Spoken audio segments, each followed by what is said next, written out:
berikan hidupmu sebagai ganti dosaku.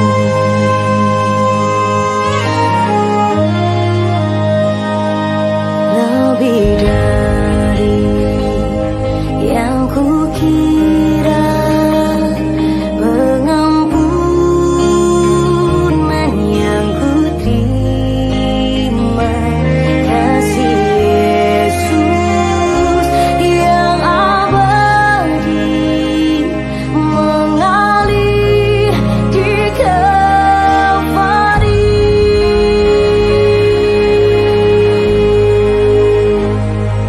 Oleh karena salibmu, seluruh hidupku milikmu. Tuhan, darahmu sucikanku, kuasa salibmu pulihkanku.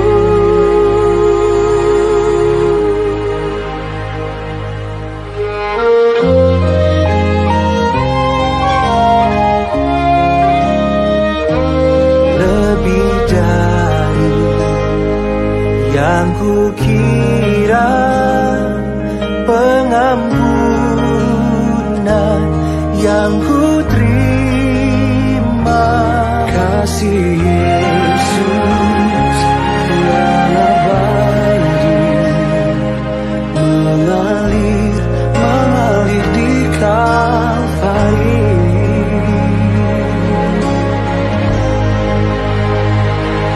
Oleh karena salibmu, seluruh hidupku milikmu. Darahmu sucikanku, kuasa salibmu pulihkanku. Oleh karena salibmu, seluruh hidupku milikmu. Darahmu sucikanku, kuasa salibmu pulihkanku.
Salibmu pulihkanku, Kuasa salib, kuasa salibmu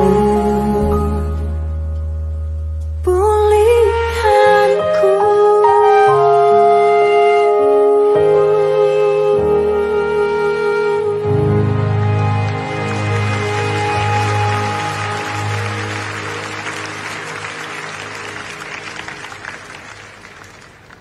Shalom jemaat Krom yang dikasihi dalam Tuhan kita Yesus Kristus. Dimanapun saudara berada hari ini, saya percaya bahwa Kasih Tuhan selalu baru setiap pagi, dan kuasa Tuhan tidak terbatas ruang dan waktu. Hari ini kita tetap beribadah, dan sebentar lagi kita akan mendengarkan firman Tuhan. Sebelum itu mari kita sama-sama berdoa. Bapa, kami serahkan waktu ke depan di dalam tangan-Mu. Berbicaralah lewat hamba-Mu ini. Kami butuh kekuatan pengharapan. Kami percaya firman-Mu ya dan amin.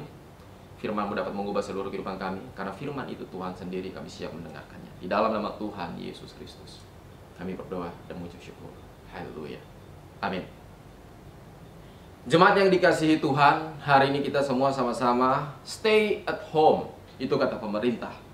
Stay at home bukan ekspresi daripada ketakutan, tapi stay at home adalah ekspresi daripada ketaatan. Kita percaya bahwa firman Tuhan pun sudah mengatur itu. Di dalam Roma 13 ayat 1 sampai dengan 2 berkata, tiap-tiap orang harus takluk kepada pemerintah yang di atasnya, sebab tidak ada pemerintah yang tidak berasal dari Allah, dan pemerintah-pemerintah yang ada ditetapkan oleh Allah sebagai itu. Barang siapa melawan pemerintah, ia melawan ketetapan Allah, dan siapa yang melakukannya akan mendatangkan hukuman atas dia. Jadi sekali lagi jelas bahwa anak-anak Tuhan kita harus taat buat pemerintah. Kita gereja punya tanggung jawab rohani, tapi di sisi itu juga gereja punya tanggung jawab publik. Bertanggung jawab terhadap publik, bertanggung jawab kepada pemerintah. Saya umpamakan seorang anak yang mungkin dia jago berkelahi, dia juara bertinju, tapi suatu kelak ketika dia bermasalah dengan tetangganya dan dia mau keluar untuk berkelahi, dibilang oleh bapaknya, kamu harus tetap di rumah. Yang terjadi, dia tetap tinggal di rumah bukan karena dia takut. Dia tinggal di rumah bukan karena dia salah. Dia tinggal di rumah bukan karena dia tidak bisa berkelahi, tapi dia tinggal di rumah karena dia menghargai orang tua, karena dia taat akan perintah orang tua. Kita harus bisa membedakan antara hikmat dan iman di tempat yang berbeda. Beberapa waktu yang lalu, 3 minggu yang lalu, saya khotbah mengenai iman dan hikmat yang tidak bisa dibenturkan, karena keduanya berasal dari sumber yang sama, yaitu Tuhan. Permulaan hikmat adalah takut akan Tuhan. Iman adalah dasar dari segala sesuatu yang kita harapkan dan bukti dari segala sesuatu yang tidak kita lihat, kata Ibrani 11 ayat 1. Artinya, itu pun berasal dari Tuhan. Jadi sebagai anak Tuhan, beberapa waktu lalu saya merenungkan dan saya dapat 2 hal, bahwa ada 2 hal yang berbeda antara fungsi otak dan hati. Otak dipakai untuk berpikir, hati dipakai untuk beriman. Dua-dua memiliki fungsi yang berbeda. Oleh sebab itu, jangan dibalik. Jangan dibalik. Otak dipakai untuk berpikir, hati dipakai untuk beriman. Kalau saudara cuma berpikir dengan pikiran saudara, memakai otak saudara, saudara pakai masker, saudara pakai sanitizer, saudara cuci tangan, saudara jaga jarak, saudara tidak keluar rumah, dan lain sebagainya, apa yang saudara lakukan benar. Tapi satu hal yang pasti, saudara tetap hidup di dalam ketakutan, karena saudara nggak punya iman. Tapi kalau saudara pakai iman saudara, hanya iman saudara, saudara akan lakukan hal-hal yang salah. Saudara akan lakukan hal-hal yang bodoh. Saudara keluar tanpa pakai masker, dan lain sebagainya, dan ketika saudara mulai pulang batuk-batuk dan saudara sakit, saudara bilang orang bikin. Itulah kebodohan yang dilakukan oleh beberapa orang. Kebodohan yang dilakukan oleh orang-orang yang di luar. Tapi saya percaya bahwa jemaat Krom hari ini mengerti apa yang harus mereka lakukan. Iman tanpa perbuatan hakikatnya adalah mati. Iman yang benar adalah iman yang disertai dengan perbuatan. Kita lakukan bagian kita semaksimal mungkin dengan hikmat yang Tuhan taruh di dalam hati kita. Selebihnya apa yang tidak bisa kita lakukan, dilakukan oleh Tuhan. Itulah hikmat yang benar. Tema khotbah saya hari ini, di dalam kebangkitan ada kepastian. Setiap orang selalu menginginkan kepastian. Siapapun saudara, apapun keadaanmu hari ini, saudara membutuhkan suatu kepastian. Sedangkan dunia tidak pernah bisa memberikan sebuah kepastian. Seperti hal ini yang kita alami, dunia tidak bisa dapat diprediksikan Apapun saudara, sehebat apapun saudara, dunia tidak dapat diprediksikan. Tapi firman Tuhan tetap ya dan amin. 1 Korintus 15 ayat 14 berkata, tetapi andai kata Kristus tidak dibangkitkan, maka sia-sialah pemberitaan kami dan sia-sialah juga kepercayaan kamu. Kepercayaan saudara dan saya yang lagi duduk mendengarkan firman hari ini. It's nonsense semuanya. Tapi yang terjadi kita tahu bahwa hari Jumat kemarin kita merayakan Jumat Agung, di mana kematian Yesus di atas kayu salib karena saudara dan saya. Dia rela mati, dia rela menebus segala dosa saudara dan saya, dan pada hari ketiga kemudian dia bangkit. Ini menunjukkan sebuah kepastian bahwa kita punya Tuhan yang hidup. Firman Tuhan ya dan amin. Tidak ada kematian yang berjalan begitu saja tanpa izin Tuhan. Dan satu hal yang pasti, tidak ada kebangkitan tanpa kematian. Dan tidak ada keselamatan tanpa pengorbanan dan penebusan.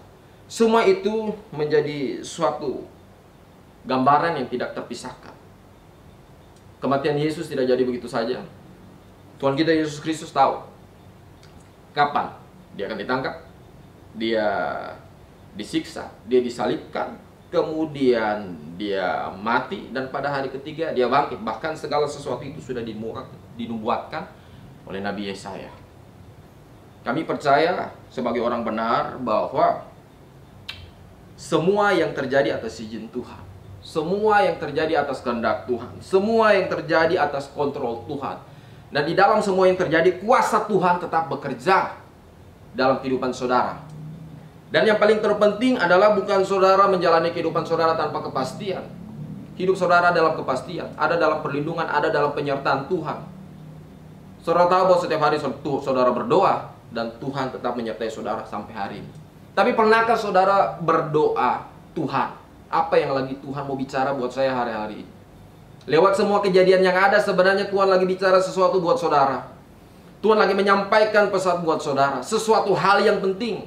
Bukan hanya saudara lihat di media massa bahwa orang mengalami corona, sakit, dan banyak negara yang kolaps, banyak negara yang lost control, dan lain sebagainya, ekonomi merosot. Bukan hanya ketakutan yang saudara terima, tapi saudara mesti menerima pesan Tuhan. Apa yang lagi Tuhan bicara hari ini? Roma 8 ayat 28 berkata, Allah turut bekerja dalam segala sesuatu untuk mendatangkan kebaikan. Kebaikan buat siapa? Buat setiap kita yang dikasihinya, buat setiap kita yang ada di dalam rencana Tuhan. Allah turut bekerja di dalam segala sesuatu. Untuk apa? Untuk mendatangkan kebaikan. Kata turut di sini berarti bersama-sama. Kata turut berarti di dalam segala sesuatu, di situ ada Tuhan. Tuhan ada dan Tuhan tahu dan Tuhan sementara bekerja. Jadi sebagai anak Tuhan, kita harus melihat apa pesan Tuhan di dalam kejadian ini. Hari ini kita stay at home. Kita ada di rumah. Kita tidak beribadah seperti biasanya. Apa yang lagi Tuhan bicara? Ada hal-hal yang salah, atau ada hal yang harus dirubah, ada hal yang mungkin Tuhan bawa kepada esensi yang sebenarnya, yaitu keluarga. Semua orang hari ini stay at home. Satu hal yang pasti, keluarga berkumpul di rumah bersama-sama. Papa, mama, anak-anak, opa, oma, semuanya berkumpul di rumah. Bukankah itu adalah sesuatu hal yang baik? Mungkin beberapa waktu ini kita terlalu sibuk di gereja, mungkin kita terlalu sibuk bekerja, mungkin kita terlalu sibuk dengan hobi kita dan lain sebagainya, mungkin kita terlalu sibuk dengan arisan dan lain sebagainya. Hari ini Tuhan lagi bilang stay at home. Apa yang lagi Tuhan bicara? Kalau Tuhan berbicara mengenai keluarga, berarti Tuhan lagi bicara mengenai sesuatu yang sangat esensi. Tuhan berbicara mengenai basic, Tuhan berbicara mengenai dasar. Karena siapapun saudara, seorang presiden pun keluar dari rumah, dari keluarga. Seorang menteri, seorang jenderal, seorang guru, siapapun, seorang anak, dia mesti keluar dari rumah yang namanya keluarga. Kalau Tuhan buat ini terjadi, berarti pertama saudara tahu, ada hal penting yang ada di dalam kejadian ini. Kalau Tuhan lagi buat sesuatu yang back to basic, yaitu family, yaitu keluarga, berarti Tuhan lagi bicara mengenai sebuah fondasi.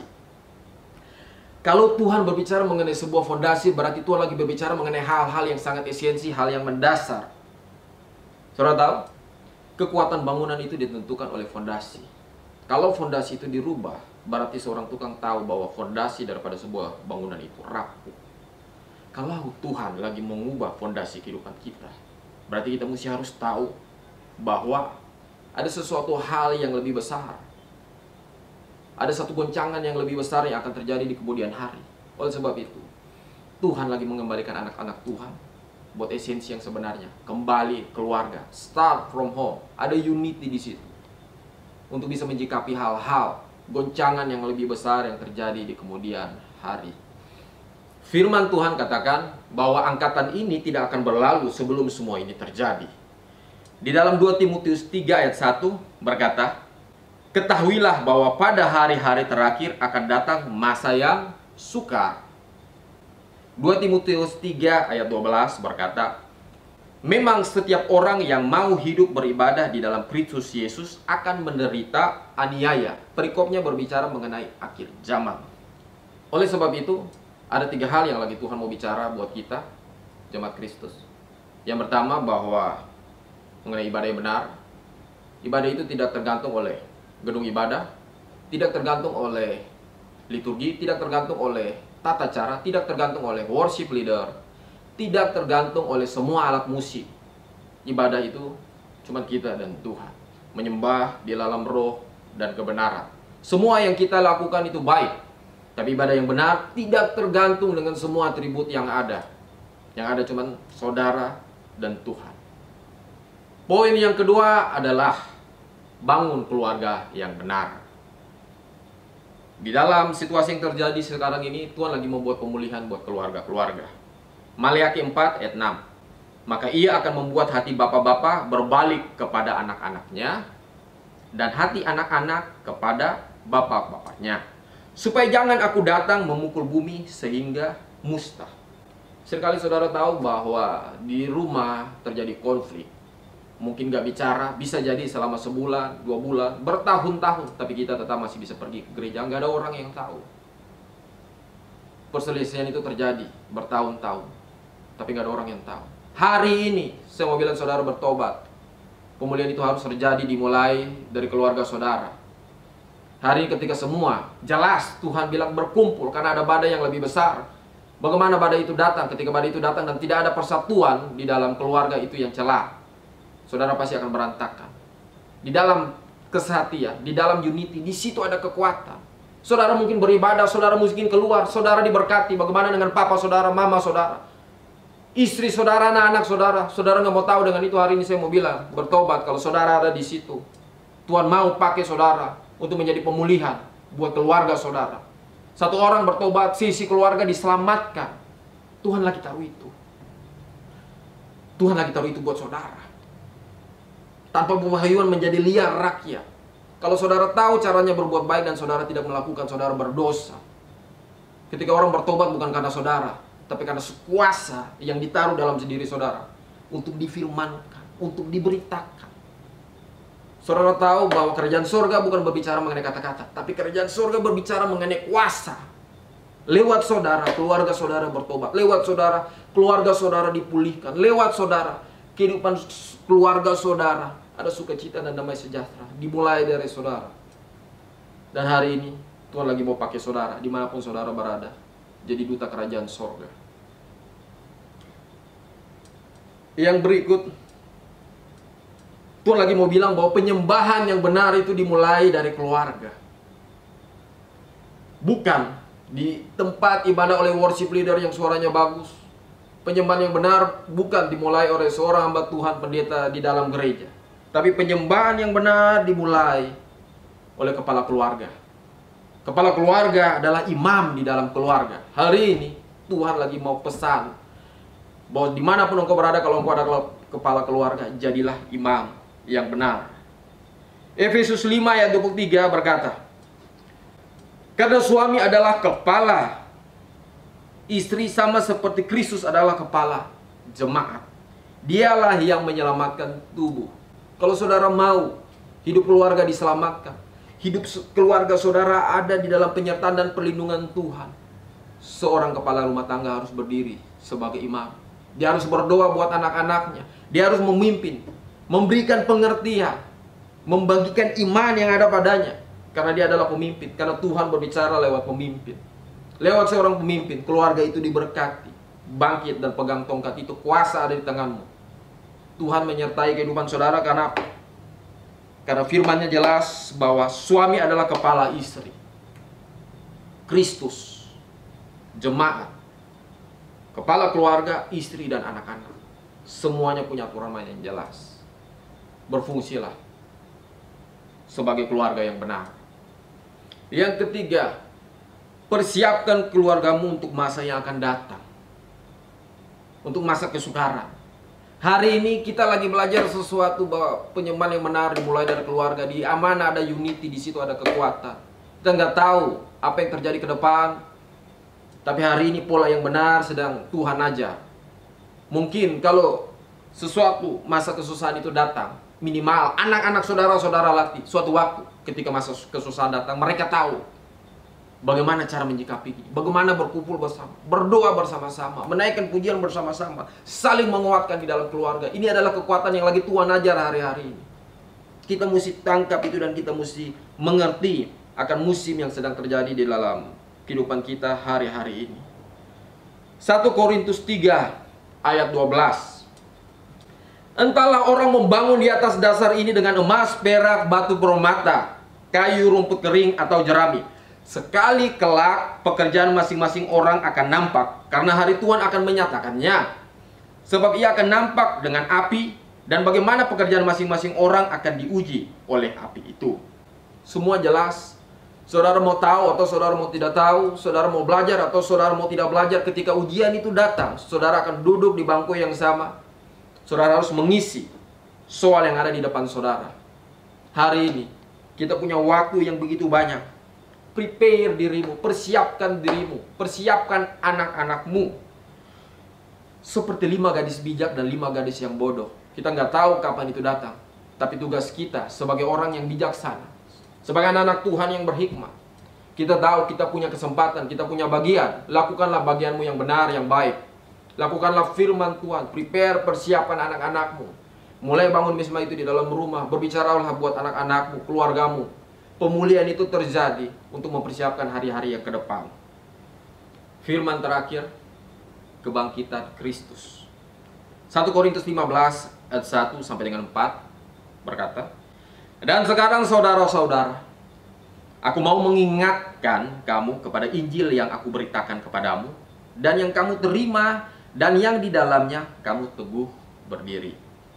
Oleh Injil itu kamu diselamatkan, asal kamu teguh berpegang padanya, seperti yang telah kuberitakan kepadamu, kecuali kalau kamu telah sia-sia saja menjadi percaya. Sebab sangat penting telah kusampaikan kepadamu, yaitu apa yang telah kuterima sendiri ialah bahwa Kristus telah mati karena dosa-dosa kita, sesuai dengan kitab suci, bahwa ia telah dikuburkan, dan bahwa ia telah dibangkitkan pada hari yang ketiga sesuai dengan kitab suci. Hari ini, orang benar, kita memilih untuk percaya. Kita tidak dipengaruhi dengan situasi, kita tidak ditentukan oleh realita, tapi kita pegang janji dan firman Tuhan. Lakukanlah itu sebagai pegangan hidupmu. Selamat hari Paskah. Tuhan Yesus menyertai kita dimanapun engkau berada. Ketahuilah bahwa tangan Tuhan tidak pernah meninggalkan engkau. Dialah kekuatan bagimu. Dia memberikan engkau pengharapan. Dia yang membuat engkau melihat hidupmu dengan cara yang berbeda. Tetap pegang Tuhan. Di dalam nama Tuhan Yesus Kristus. Sebelum saya tutup, ada artikel yang bagus yang akan saya baca buat semua jemaat yang dikasihi oleh Tuhan. Kalau memang kebersihan bisa mencegah corona, mungkin Italia tidak akan gemetar karena Italia termasuk negara terbersih di dunia. Kalau memang panas bisa membunuh corona, mungkin Iran tak akan tergoncang karena Iran adalah negara kurun yang paling panas. Kalau memang kehati-hatian bisa mencegah corona, mungkin Pangeran Charles tidak akan terkena COVID-19 karena hidupnya paling berhati-hati dan sangat terjaga. Kalau memang orang yang cuek dan sembrono pola hidupnya pasti terkena corona, mungkin para pengamen jalanan dan kuli-kuli kasar yang setiap hari bertemu dengan orang yang begitu banyak sudah tersungkur semuanya. Kalau memang hanya berdoa, mungkin tidak ada pendeta yang terjangkit virus corona, bahkan meninggal. Karena mereka bukan hanya berdoa, tapi mendoakan orang lain setiap harinya. Pengkhotbah 3 ayat 19. Firman Tuhan katakan, Ia membuat segala sesuatu indah pada waktunya. Bahkan, Ia memberikan kekekalan dalam hati mereka, tetapi manusia tidak dapat menyelami pekerjaan yang dilakukan Allah dari awal sampai akhir. Jemaat Kristus dimanapun engkau berada, mari kita berdoa. Bapa, kami tahu kami terbatas sebagai manusia. Oleh sebab ini kami butuh Tuhan. Kami serahkan semuanya ke dalam tangan Tuhan. Tuhan yang beracara dalam kehidupan kami. Kami percaya di dalam perlindungan Tuhan ada masa depan, ada pengharapan. Terima kasih Tuhan untuk pemimpin negara yang luar biasa Pak Jokowi. Kami berdoa kiranya hikmat dan kebijaksanaan pun turun atas mereka. Dengan setiap keputusan yang mereka buat, negara kami diberkati. Terima kasih untuk Pak Wali Kota, Gubernur, beserta dengan staf semua yang bekerja sampai hari ini untuk menjaga dan memutuskan kebijakan-kebijakan yang terjadi untuk kota kami. Tuhan berkati dan sertai mereka. Di dalam nama Tuhan Yesus Kristus, jemaat Tuhan, buka tanganmu dan siap terima berkat Tuhan. Tuhan memberkati engkau dan melindungi engkau. Tuhan menyadari engkau dengan wajahnya dan memberikan engkau kasih karunia. Tuhan menghadapkan wajahnya kepadamu dan memberikan engkau damai sejahtera yang melampaui segala akal, kasih, anugerah, limpah rahmat dari Tuhan kita Yesus Kristus. Menyertai setiap langkahmu, keluar masukmu. Yang terpenting adalah persekutuanmu yang indah dengan Roh Kudus mulai hari ini sampai kekal selama-lamanya. Semua yang diberkati Tuhan, semua kita sama-sama katakan amin. Ibadah sudah selesai, pulanglah dengan sukacita dan damai sejahtera. Tuhan Yesus berkati.